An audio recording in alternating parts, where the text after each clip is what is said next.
All right, guys, moving on to Texas for us. Obviously, a huge matchup. It's going to be a top 10 two teams in the country. A lot of respect for Sark. You know, I've gotten to know Sark really well over the last couple of years. We take a trip every year together, and really enjoy getting to know him and have a lot of respect for the job he does. I mean, the most complete team that we've seen or faced this year, and probably in multiple years. When you look at what they're doing defensively, offensively, and special teams, they are clearly one of the best teams in the country with what they do. Got a great quarterback, great defense, great scheme. Should be a great matchup, and this is really what you come to Georgia to play in these moments. Once again on the road, going to a place that I've never been. I assume none of our players have ever been there either for a game. So it should be exciting, great TV, and looking for an opportunity for us to get better, because that's the most important thing is, can we show some kind of consistent improvement and play more consistent as a team. That's our goal. So with that, I'll open it up. Yeah, Coach, you mentioned Coach Sarkisian. Just how difficult is it to prepare for him as a coordinator, and Coach Flood as well? And what is something that they do that consistently causes problems that you see?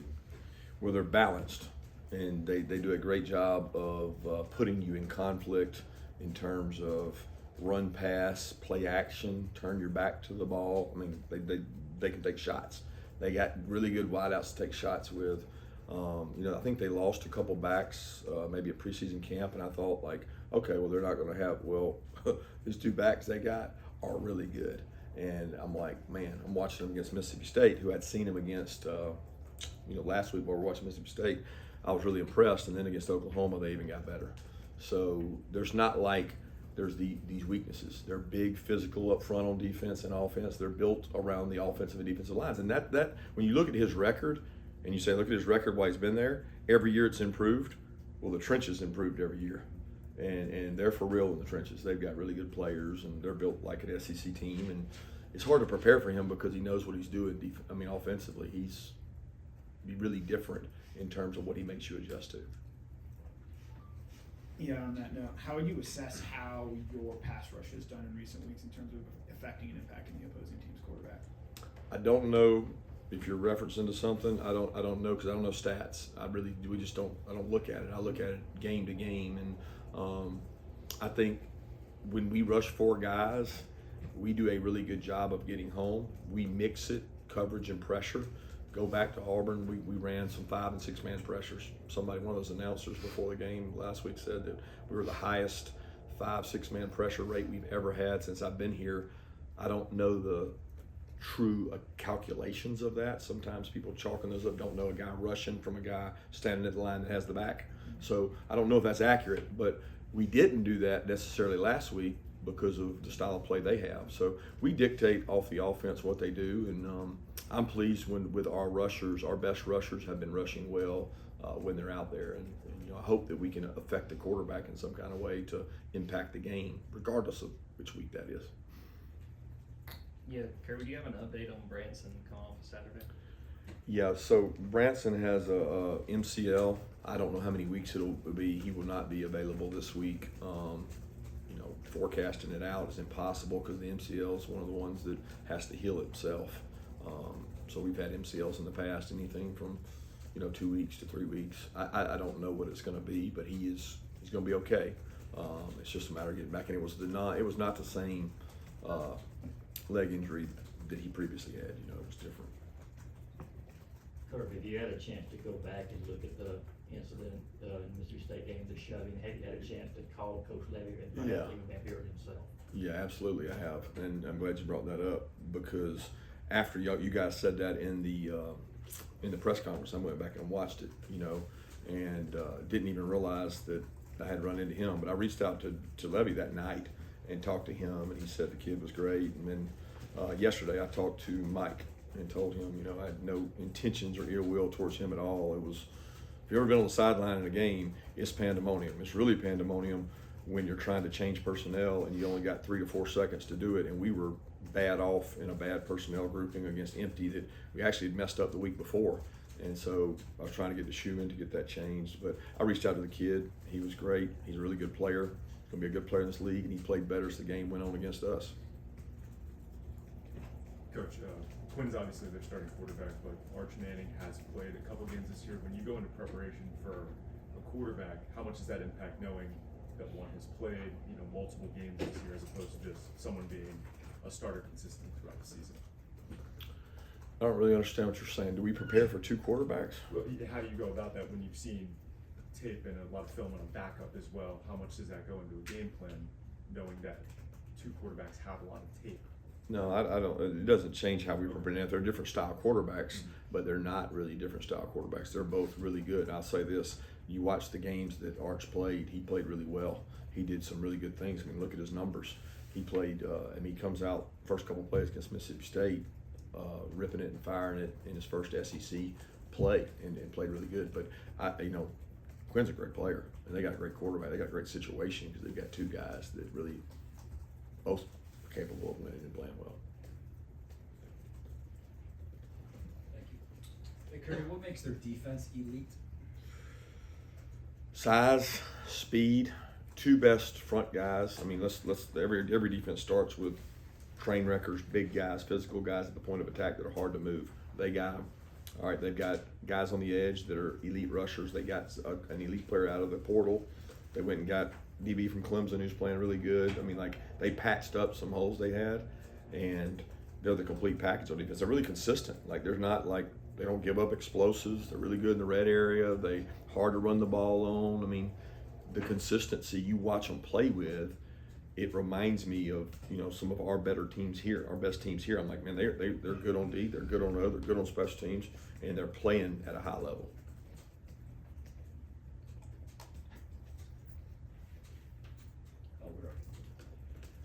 Coach, obviously you're pretty intense on the sideline. That might have lent itself on that particular thing. I think one of y'all's tenets is composure. Yeah. How would you rate yourself on sideline during games as far as composure goes? Depends on what happened.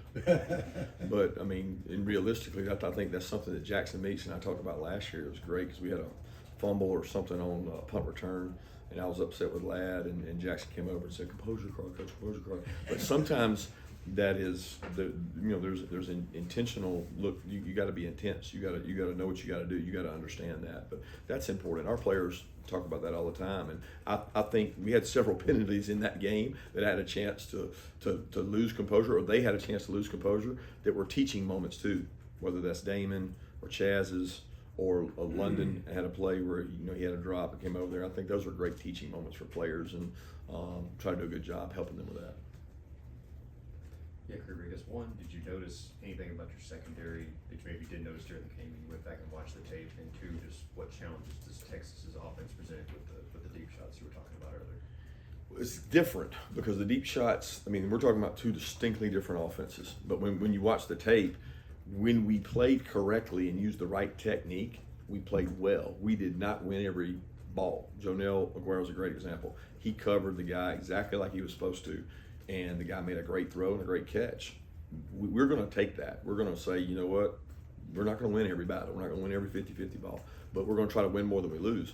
But when you don't cover someone, period, as a coach, you're going, what is wrong here? Like we didn't cover the guy. We had bad eyes. We looked in the backfield. Things that you harp on every day, they happen. That's what offenses do. They try to give you eye candy and try to get you looking at the wrong thing.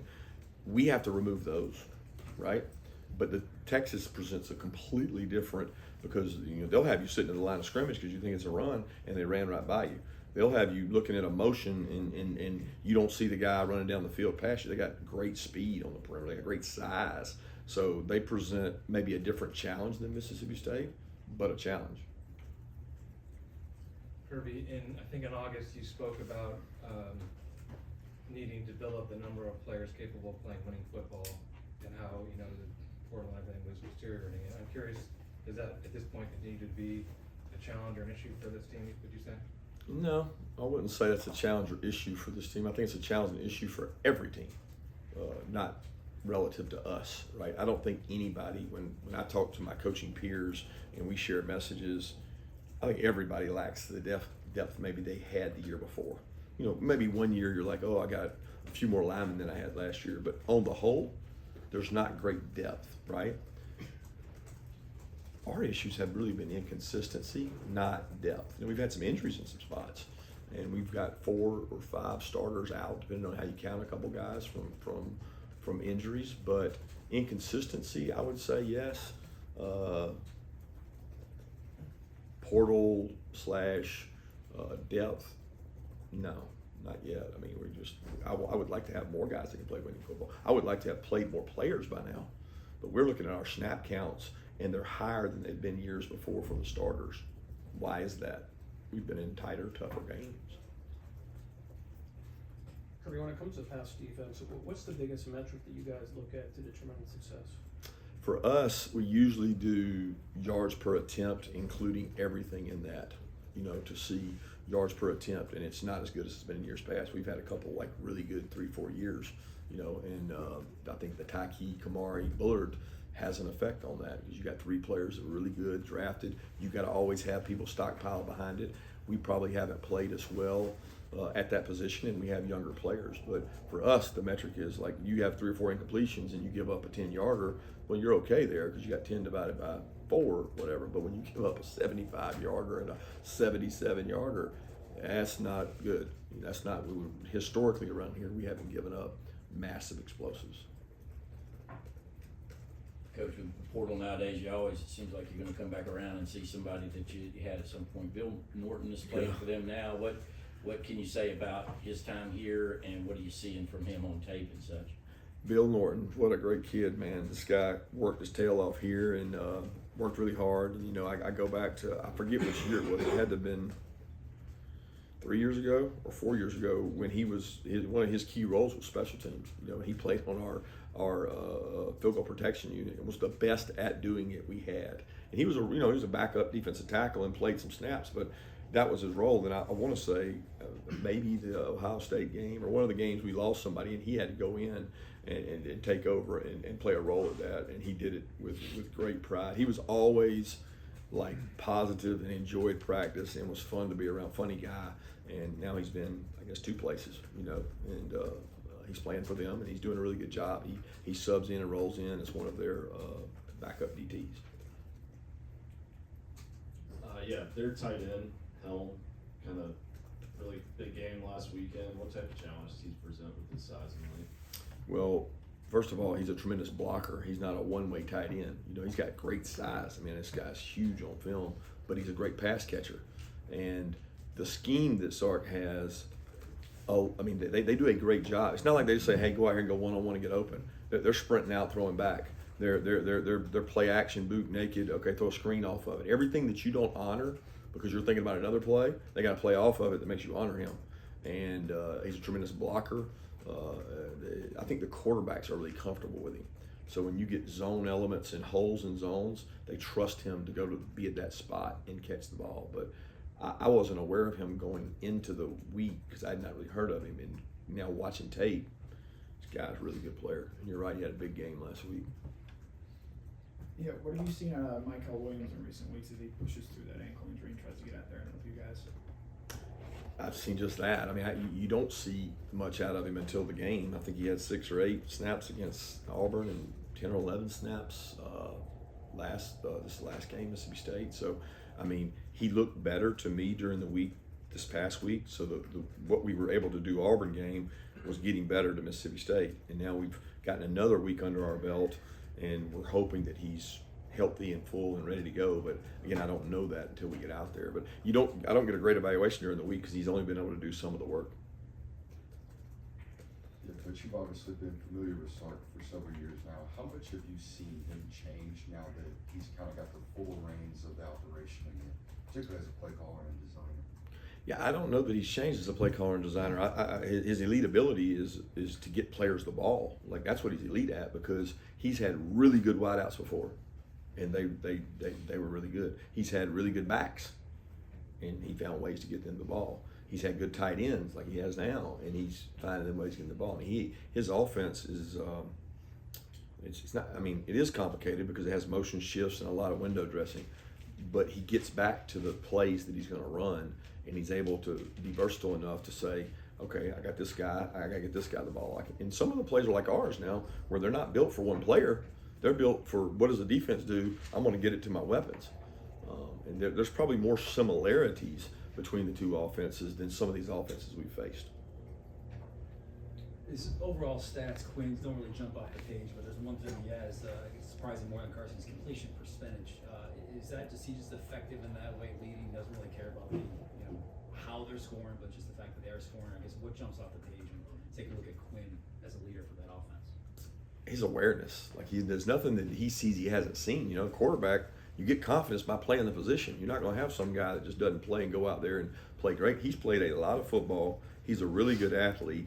He's been in Sark's system. I think the comparisons between he and Carson are so similar in terms of the kind of quarterbacks they are. They're both better athletes than people think.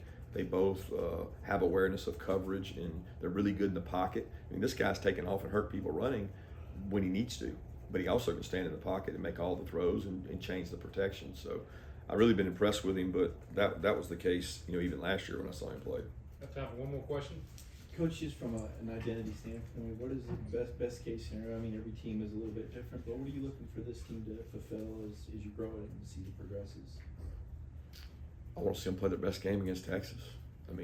Simply stated, we have not played our best game. We have not put a complete game together, and that's what every coach's goal is, right? To play your best game moving forward, and that's what's going to be needed to go on the road at Texas and play. We got to play better, and that's the only goal I'm thinking about right now is how we play this week.